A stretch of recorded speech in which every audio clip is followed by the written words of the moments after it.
name's Leandra and I am the DPO Fund Coordinator here at Disability Wales. When the pandemic first hit back in 2020, the National Emergency Trust released over £1 million of funding to go to grassroots disabled people's organisations across the 4 nations. The funding was distributed to 98 projects by Disability Wales, Inclusion London, Inclusion Scotland and Disability Action Northern Ireland. In Wales, 9 different DPOs were funded.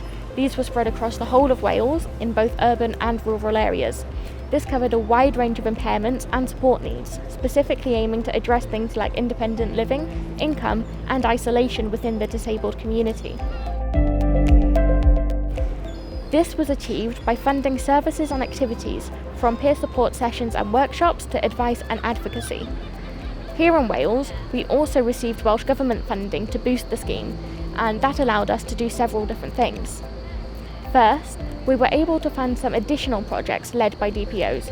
We also created my role so that there was one person who could provide support to all the projects and carry out monitoring and evaluation.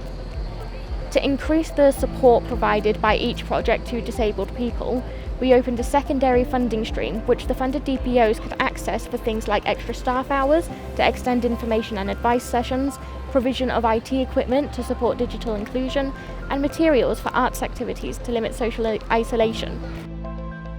As with the original funding bids, a co-produced decision-making process was used to assess bids and to approve grants.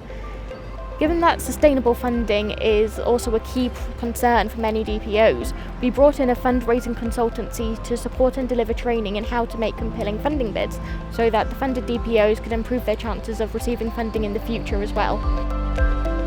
Funding from the National Emergency Trust and the Welsh Government has played a vital role in supporting DPOs in Wales, as they provide crucial services and support to disabled people in their communities during the COVID-19 emergency. You can find out more information on the projects in Wales on our website and on our social media channels. We are also sharing case studies from across the UK through the Disability Action Northern Ireland website. Watch this space, as we will be releasing a series of videos discussing the impacts of this funding on organisations and their members, as well as some of our key findings from evaluation of the projects. Thank you for listening.